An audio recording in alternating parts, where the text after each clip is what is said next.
This story unravels the haunting mystery of Lena Hartley, a 31-year-old graphic designer from Asheville, North Carolina, whose sudden disappearance in September 2020 sparked one of the most perplexing missing person investigations in recent state history.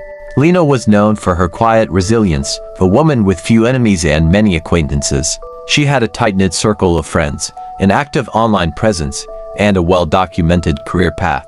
But on the night of September 3rd, during what was described as a quiet dinner with her longtime partner, Jonas Maddox, she vanished without a trace. The night she was last seen, neighbors reported hearing classical music and clinking glassware, nothing out of the ordinary for the couple who often hosted wine and cheese nights. But around 10:45 p.m., one neighbor recalled hearing something that did stand out, a loud thump, followed by silence.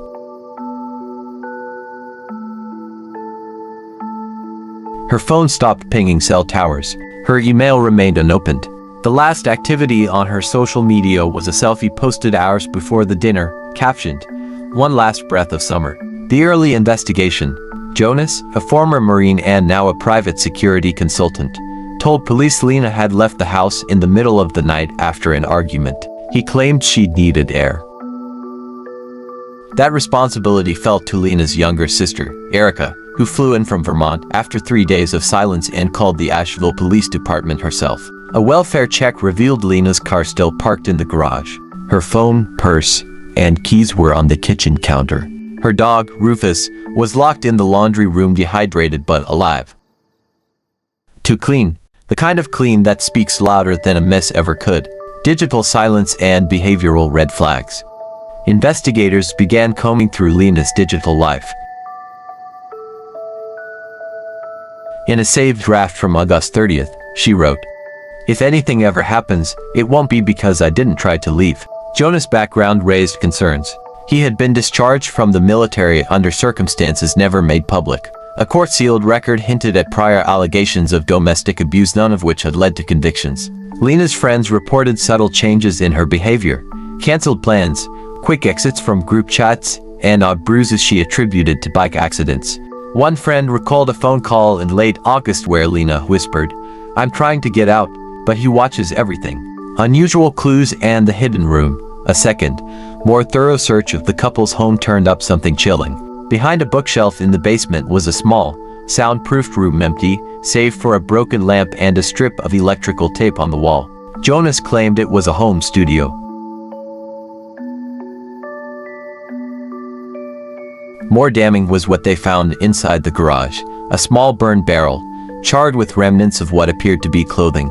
Forensic testing revealed partially melted zipper teeth, synthetic fibers, and trace evidence of human tissue. Still, there was no body, no witness, no confession. A break in the case.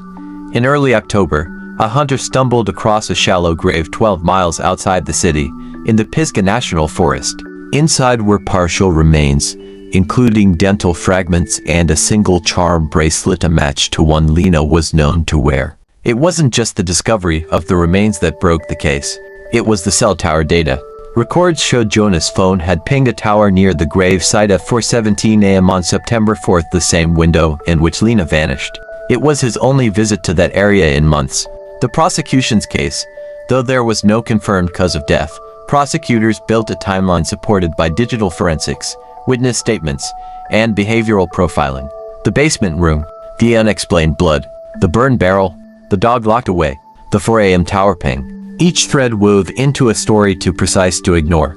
On March 10, 2023, Jonas Maddox was indicted on second-degree murder and destruction of human remains. He entered a plea of not guilty.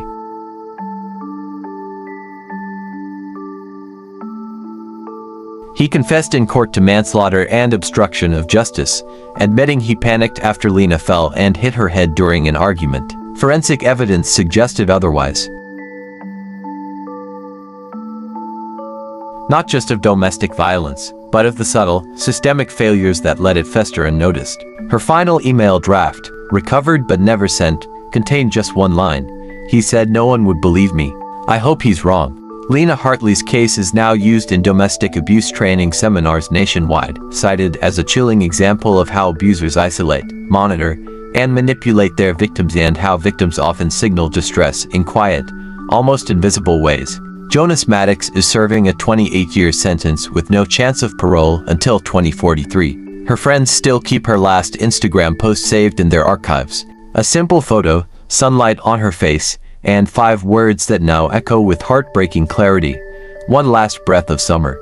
Like, subscribe, and hit the bell for more true crime mysteries every week.